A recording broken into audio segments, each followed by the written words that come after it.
Hi there.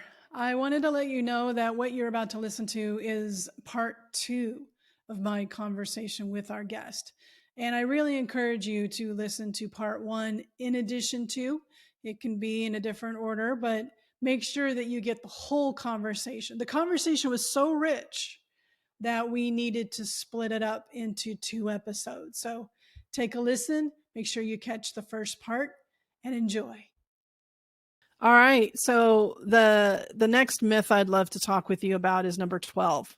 You know, like going back to our ad wasn't racist. It was simply a mistake. It's like that art of the apology. Yes. There's that from an organizational standpoint. And then there's the interpersonal, how do we call in versus call out? How do we maintain integrity and relationships within the workplace? So what do you talk about as far as this myth? And so why is it so hard for people to apologize, and especially apologize sincerely? Isn't that the $10 And million? organizations as well. Yeah. Isn't that the $10 million question? It's like when my husband says to me, I'm sorry I made you feel that way, right? Immediately you're like, no, that's a non-apology. I talk about it from the leader and company perspective. I'd be really interested, Kim, to get your take on the company perspective and what communicators should be doing when it comes to helping craft the authentic apology. But with the leader and the individual, ego, weakness, lack of humility, lack of understanding for the situation that was hurt and harm caused. I think all of those things hold us back. I think apologies are one of the most underrated and underutilized skill in our workplaces and in our personal lives. So that's what holds people back. I am just fascinated with all the companies I've worked with throughout my career, and so many times working with, whether that's internal comms or a PR agency, individuals saying, don't do anything, don't say anything, it'll blow over. Don't apologize, that hard line. And I think to myself, my God, social media has completely changed the world over the last 10 to 15 years. Everyone has their own microphone. It's the command and control of like how a company would control communications has completely changed. And so many communicators, I feel, are being forced to operate in a model that no longer works. And so I'm curious to get your thoughts on that, because I don't understand when people wait for the apology. And inevitably, what I see happen is the company is forced and dragged into the apology because consumers just won't have it, right? They'll wait and wait and wait. It's Wednesday and I messed up and I need to apologize, but I'm not doing it. I'm going to drag my heels until Monday morning, until we get that emergency meeting. All right. Instagram is blowing up. Now we have to issue the apology. And if you just did it on Wednesday, could you not have done it on Wednesday? You're absolutely right. It's a skill that has not been a part of our relationships, skill building throughout our lives. Yes. And in our book, and I do have a framework in there called the apology, the depth model. And that's all about being deliberate, making sure that your communications are educated, purpose-driven, tailored to your organization. And there's a habit of talking about this. There's a consistency. And so when you apply apology framework to the depth model, there's a way that you can do apologies as an organization, internally and externally, in a way that is not performative. Yes. It is sincere. It does incorporate learning, and it's like the meta narrative around, like, to me, not being able to apologize is a symptom of a larger problem where we have this lack of accountability. Earlier in our conversation, you talk a lot about intent versus impact. So I'd love to hear about, how do you talk about intent versus impact to help people understand, which totally relates to how we need to be communicating through apologies. That's what you're apologizing for. Oh, intent versus impact. Yeah. What I think about in that equation, and I talk about, is the intent and impact. Sometimes for me, there's an imbalance. I'm so focused on the intent, the I piece. I know what I want to do for Kim. I know what I want to show up, how I want to show up for Kim. I know what to do. I never stop to actually think about how that will impact her. And so there is often an imbalance in that equation. Is if I actually thought about, okay, well, I'm going to do this, and how would it impact Kim? Actually, maybe I should ask her. Maybe she wouldn't be happy with that. But I'm so focused on the goodwill and the good gesture, right? That's important. When it comes to brands and big companies, the intent versus impact, I think, is different. I think part of it's driven by revenue, right? By dollars, right? Where it's like, I actually don't want to draw more attention to this. I'm going to just hopefully sweep under the rug. And, we've seen in social media when crises really blow up, it's like people are boycotting. If I had just apologized on Wednesday, I could have avoided what I'm going to have to do on Monday, which is actually going to be now more damage control. But in that equation, the leader assumes they know what the impact will be. They think, I'm not going to say anything. I don't need to apologize. They're being too sensitive. And that way, if I don't draw more attention to it, the impact will be less. I'm going to bury it. I think I can bury it because Instagram doesn't exist and TikTok doesn't exist. And X and LinkedIn. No, that's fine. That's great. That's great. And it reminds me of something else that we hear, Ben. The more we talk about racism, the more the racism there is. Like, yes. Talking about it is creating the thing. Yeah. But it's the opposite. Opposite. Absolutely. Oy.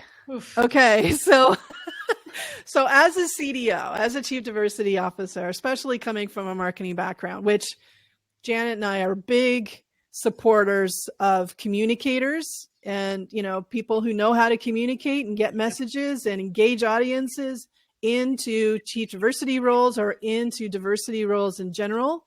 Because if you really looked at the work of a DEI strategy, 90% of it, if you were to highlight it, is based on and depends on effective communication. But there's a lot of organizations that there isn't this collaborative partnership between our offices. So, what is your recommendation on how communicators can step up and proactively build this collaboration with the DEI team at their organization if they have one? I love the example, Kim, we shared earlier about Pride Month. Extending an olive branch and reaching out to your Chief Diversity Officer, DE&I team, and say, hey, I'm working on this piece of content. I'd love to co-author it together. The humility to say, I have this expertise in communications, but I don't have this expertise that you have. And so here are some ideas of how we can work together. And I think when you win together, then you continue to win together. Then you build trust, right? And sometimes there's distrust, right? And so you have to sort of work together to say, and I think it takes one person to be humble enough to say, I don't know what I don't know. And so I'm coming to you for help. And so if you can build the relationship that way, I think most people will say, oh, Kim has expertise and I have expertise. We can actually, it's be game changing for the company. It'd be awesome if we partner together. But it takes one person who's willing to reach out to say that. Mm-hmm. And I think, this kind of the opposite of how we've been raised as leaders. In some cases, we've been raised to be really arrogant. We're supposed to have all the answers. We're supposed to know our expertise and our craft so deeply. We're not supposed to ask for help because that would reveal a weakness. And when people say to me, Kim, you're an expert, Mita, I said, I'm not an expert. I have deep expertise. There's no such thing as experts anymore. The world is changing too quickly. So if you can let go of this idea of expert, I know everything, and just say, no, I am continuing to develop deep expertise in these areas, and I need other people to help me do that. Then I think you shift the mindset of how you collaborate. Absolutely. And a big part of my work is to help communicators level up in their communication strategy to make sure there's a DEI lens. So there's a consistency and a tie to the DEI strategy, and the DEI strategy is tied to the company strategy. Yes. So, being that amplifier and telling that story in an invitational way, like we were talking about earlier, that's what's actually going to create the results the DEI strategy is looking for, because you're having conversations, there's engagement, people understand what the point of the work is, they understand the outcomes. There's so much storytelling that is associated with DEI. So I'm just encouraging both of us. Mita and I are both encouraging communicators. Have the conversation with your DEI folks. You've got to have a DEI lens on your communication strategy, which leads me to my last question for you, Mita. Because I could talk shop with you. Yes, we'll do it all again. Day. This has been really, really rich conversation. Thank you so much. You. That's a powerful question. Authenticity is key. Don't check the box. People will tell when you're checking the box. It's just no. Just no. I just know we know, right? You know. Powerful storytelling. Be bold and share the microphone. Some of the best story is if you're a communicator and you actually have the power of the pen, hand it to someone else. You go back to that partnership piece. I want to shine a spotlight on the Black community. I say I'm on a journey to be an ally for the Black community. I don't have an allyship card that I pull out and say, here I am. The only person who can tell you if I'm an ally to that community is my Black friends and colleagues. Right. But what can I be doing as a communicator to shine a light on that community and to pass the microphone and the pen over to them? So that's what that means to me. So, Mita, I could talk with you all day. I really enjoyed this conversation. Thank you for the book. It was needed. It was necessary to name the myths because people don't see them as myths. They see them as truths unless they're called out and debunked and named and reframed. So you named things who are just like, wait, isn't that true? No. White men are involved in this conversation. They are involved in this work. That is a myth. So inclusion means inclusion. So yes. So I thank you for framing the book the way that you did. How can people find the book and follow your work and follow to learn more? Maybe even find that Adweek article on Abercrombie and Fitch documentary. Oh yeah. Well, thank you. Reimagine Inclusion, Debunking 13 Myths to Transform Your Workplace, available on Amazon, and go check it out in your independent bookstore near you. You can find me on LinkedIn, send me a message, follow me, and you can just Google Adweek and my column and the article will come up. But Kim, thank you so much for having me on, for taking the time to read the book, and I'd love to come back in the future. Thank you so much. Look forward to it. Take care. So what popped out to you from the conversation? The more conscious communicators in the world, the better the world. So go to communicatelikeyougiveadamnpodcast.com and set up a one-on-one strategy session. And until next time, let's keep taking care of each other.